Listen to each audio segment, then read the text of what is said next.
Not only is it possible and necessary, and it's you to live your dream, to make this greatness that you have within you become a reality.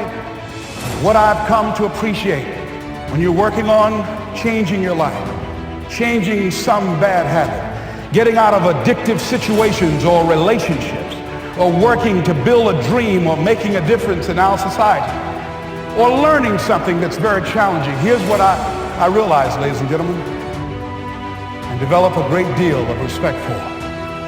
It's hard. Easy is not an option. It's hard living. Life is hard. See, it's hard when you are 49 years old, been working on a job for 17 years, and they come in and tell you you're finished and give you 1 week severance pay. And you got to start all over again. It's hard when you are married and raising children and your children are crawling and your husband dies unexpectedly. It's hard handling just the tragedies of life.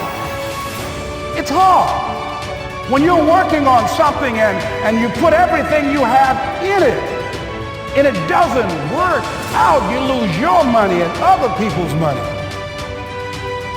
It's hard. It was rough when I lost my job. And I could not find a job. It was humiliating and embarrassing, borrowing money. And then I couldn't pay the money back when I told them I would. That's rough. How people look at you, how they respond to you. It's very hard. It's humiliating. Here's what I discovered that happens to you in life, that you will go through things, and while you're going through them, you can't understand why it's happening to you. But after you go through it, and you get back and you look at it and you say, oh, now I understand why I needed that lesson. That I couldn't understand it then. But after I got through it, then I saw that was preparing me for bigger and better things.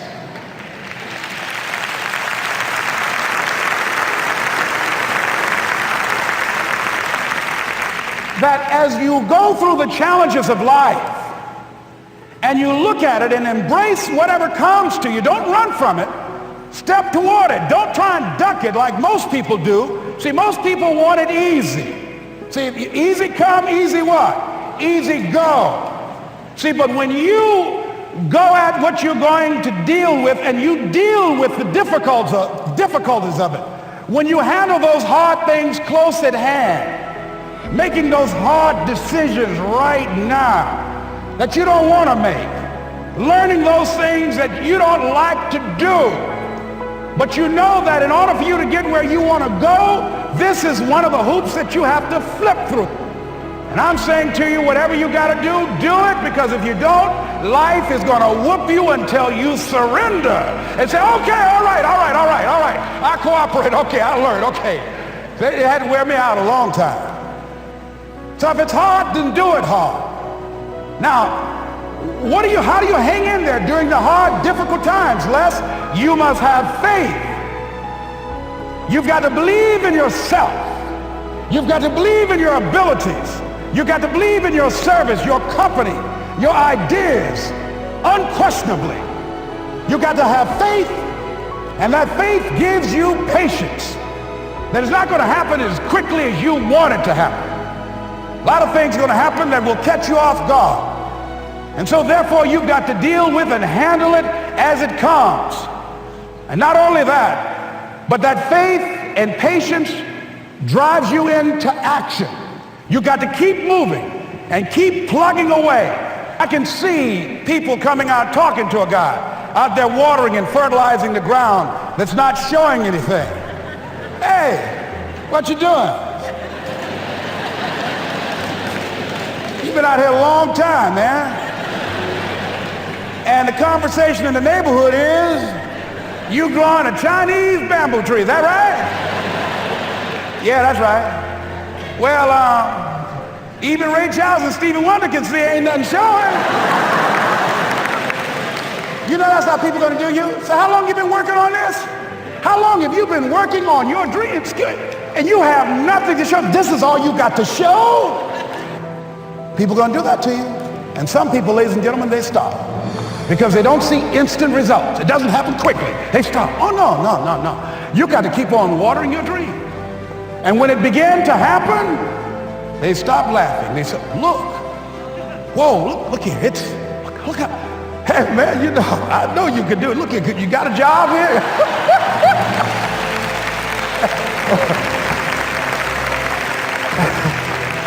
See, during those hard times, we didn't know how you were going to make payroll. During those times when you failed and things didn't work out, they were nowhere to be found. But you know what I discovered? When you're working at your dream, somebody said the harder the battle, the sweeter the victory. Oh, it's sweet to you. It's good to you. Why? See, when it's hard and there's a struggle, see, what you become in the process is more important than the dream. That's far more important. The kind of person you become, the character that you build, the courage that you develop, the faith that you're manifesting. Oh, it's something that you get up in the morning, you look yourself in the mirror, you're a different kind of person. You walk with a different kind of spirit. And people know that you know what life is, that you have embraced life. You knew it was hard, but you did it hard.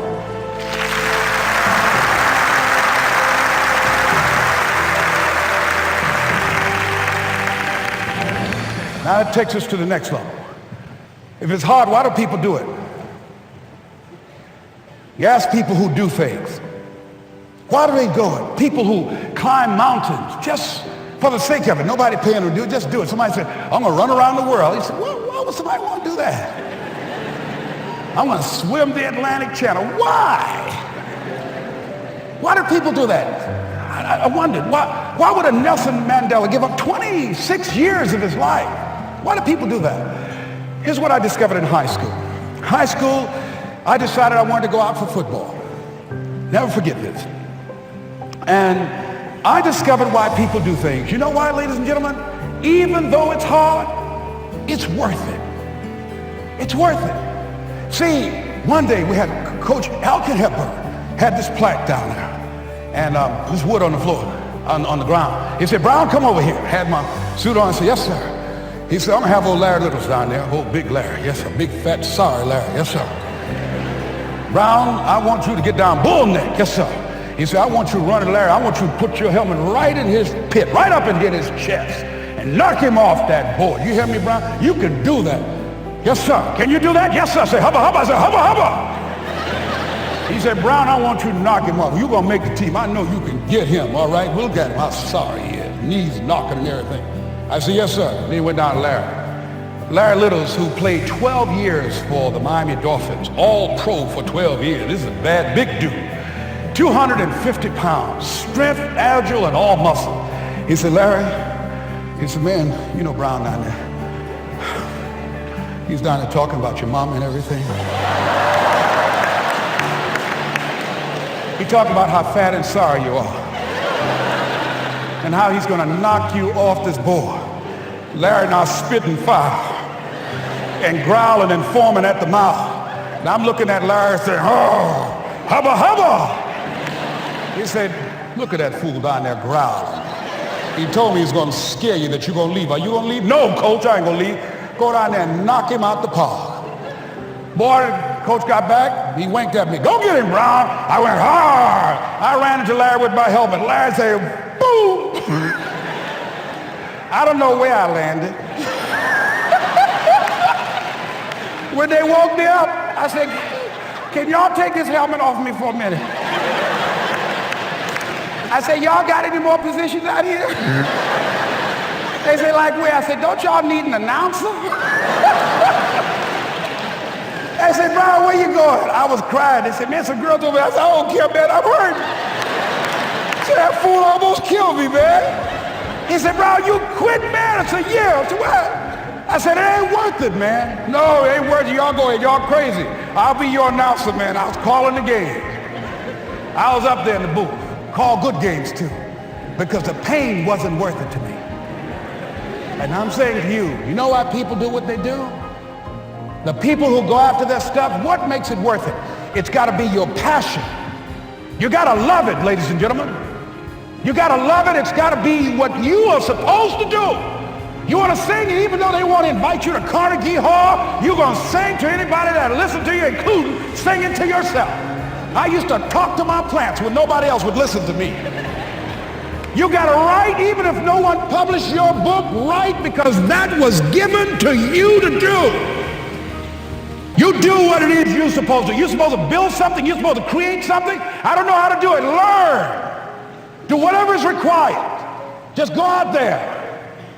It's possible you can get what you want. It's necessary. If you want it, you got to go into action. You got to be willing to experiment. You got to be willing to fail and to succeed. You got to be willing to form and to develop new relationships. It's you. It's on you. You got to make that happen. Nobody's going to bring it to you on a silver platter and say, here's your dream manifested. No, it's hard. Yes, it's hard. It's difficult. Yes, right. And it's worth it.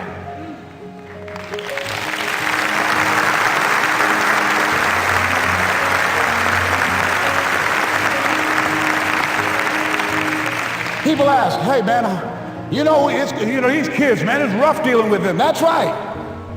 That's right. You think peer pressure happened overnight? We went through peer pressure. I remember as a kid, some guys said, hey Les, me and another fellow named Willie Lower, we were going home. Hey man, we're going down to Goulds, man, and knock off a grocery store. I said, look here, I don't want no part of that. I'll see y'all later. Say, y'all chicken. I said, that's all right, you say whatever you want. Low star. I'm not chicken, man. Don't call me chicken. Then why don't you come? We didn't even ask you to come into place, man. All you do is just drive the car. That's all. I don't know how to drive that good. Well, we're trying to get Les to come. He's chicken. Hey, I'm not driving nothing, all right? Willie, don't care about what they say, man. Leave him alone. You want to go do it? You find somebody else to drive, or you drive yourself. Come on, Willie, man. Pull him, he stop. I ain't chicken. All I got to do is drive? Yeah. I said, Willie, that sounds simple, man. Don't go, man. He went. And the next day we read the newspaper where when they robbed the store, when they came out running to a car, the merchant, the man who owned the store, came out just shooting wildly, and he hit the driver in the head. So peer pressure didn't just start in the 90s or the 80s. It's difficult. It is challenging for kids right now. And it's going to take some easy, simple methods to help bring them out of this madness, this insanity? No. Is it hard? Yes. Let's look at what we've been doing. What has worked? What has not worked? Let's look at where we want to go. What is it that we want to produce? What is it that we want to create for our young people? And as we think about that, start experimenting with different methods and techniques to create and to produce that. And begin to believe that it's possible. Through our commitment, through our vision, through our determination, our relentlessness, because of our belief, it's possible that we can reduce the teenage homicide rate, the teenage pregnancy rate, the dropout rate, that it's possible, looking at what kind of world are they going to be in. As we look at the global economy, that as we begin to use our collective will and genius and resources, it's possible that we can create an educational system that not only will test their minds with information and facts and figures, but will teach them how to think and be creative, and what does it mean to be a human being and to value human life, and how do you make relationships work? How do you bounce back from adversity? It's possible that we can give them a curriculum that will give their lives a sense of purpose and direction and meaning, and teach them how to begin to know and operate on a higher level of being, where they become assets to our society rather than liabilities. What if we leave here with that kind of consciousness that it's possible, as opposed to saying we have to write this generation off, that it's possible that we were born for such a time as this and that, that maybe someone here has the idea or the method or some plan of action or an approach that can resolve many of the problems that we're facing with young people today. Whatever we have to do to save our children, it's worth it.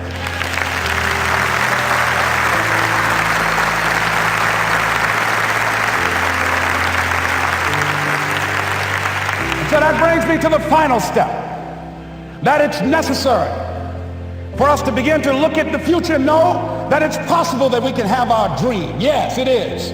Other people have done it. then we can do it. We fail a lot of times. Well, a lot of other folks fail, and eventually they came back and they succeeded. So it's possible we can have what we want. And we know that we want to get it. It's necessary that we align ourselves with people that think like we do. It's necessary we get negative, do-nothing people out of our lives. It's necessary we never stop learning and growing and developing ourselves. It's necessary that we never give up. We know that it's you, it's me. It's being responsible for our stuff and deciding that we're going to keep on keeping on, that we're going to find a way to win or find a way to make it happen. And we know it's hard. It's not going to be a picnic. Yes, it's hard, and we will do it hard. And once we do it hard and we go through it, we realize it was worth it. And once you discover it was worth it, it is done. It's done.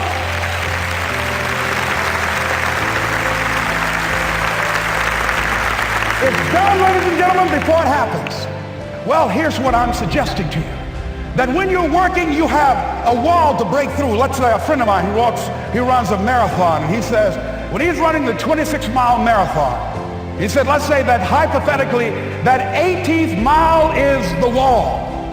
He said, Les, when you get there and you're running, he says, everything in you is telling you to stop, to give up. Every muscle is aching, and you're saying to yourself, I can't do it. I can't do it. And you just keep on and you keep on and you keep on. It seems like you're moving at slow motion. And then eventually when you break through that 18-mile wall, then you know it's like done and you're on automatic and you glide on in. And you know it's there. You know you're going to get to the finish line.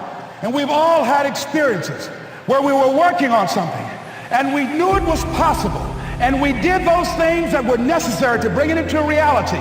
We took the responsibility to make it happen. Other people couldn't see it. A lot of people didn't believe it. You were attacked. You were criticized. People were opposing you, but you kept on doing it. It was hard. It was rough. It was difficult. But to you, it was worth it. And eventually you got to a level you know, can nothing stop me now. I'm on the move. I'm on the move.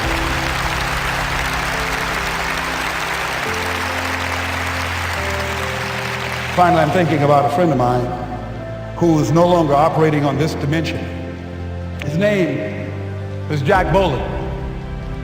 He had this vision of a church that would serve various types of needs for people, their supportive needs and helping them in recovery from drugs and alcohol and whatever addictions that they might be involved in. And he was known for bringing in different kinds of speakers. And over a year ago, he was diagnosed as having cancer, and he announced to his congregation that he's going to be taking chemotherapy and that it was a possibility that the cancer would go in remission, and he was optimistic about that. And sure enough, it did for a year. And one of the things Jack always talked about is that he wanted to have his funeral while he lived. And so he invited a few friends, Wayne Dyer, myself, and a few other speakers. He didn't tell us why we were there, but once we gathered there, the church, they told us in the room that Jack is going to announce to the congregation, he's bringing his doctor up. The doctor is going to say that we felt we could keep it in remission. It's out of remission, and he doesn't have much time left. And whatever words you want to say to Jack that you would say if he had made his transition, speak those words now. Well, we were shocked and we were somewhat stunned until Jack got there. They brought him in a wheelchair, and boy, was he courageous, and he had a strong smile, and they helped him up the steps, and he sat behind the podium, and each of us got up and we said a few things about Jack and the impact that he made on our lives. And he said, the doctor, after announcing that Jack didn't have long, he says, doctor, he said, I accept what you say, but it's possible that does not have to be the case. But if it is, I will enjoy life to the very last breath I take, even the chemotherapy. I will enjoy that. And Jack did, ladies and gentlemen. And when they said that all of his vital organs were failing, they called his family and his close church staff to the hospital and said he's dying. And so they came and they all gathered in the room. And Jack at that time was unconscious. And he gained consciousness. And he looked at them and he said, with what strength he had, he said, I want to thank you all for being here. You've been a great staff to me. He looked at his sons, his daughter. He said, you've been a great family. He said, don't feel sorry for me. He said, I'm ready to go. I'm looking forward to the next adventure. And he sat there for a little while, laid there, and he closed his eyes, and he lost consciousness. About an hour and a half later, he opened his eyes, and he looked at them, and he said, this is embarrassing. I'm not dead yet. They were laughing through their tears. They said, Jack, you are a character. He said, hey, I hate giving up this kind of control. So they predicted that Jack would die at the end of February. And then on the 2nd, they said, he won't see the light of day. He will be dead by morning. Ladies and gentlemen, Jack died on March 4th. And we believe that even in his dying, Jack sent his congregation a message that I want to give to you with his permission. March 4th is the day he died, and we believe Jack was saying, March 4th.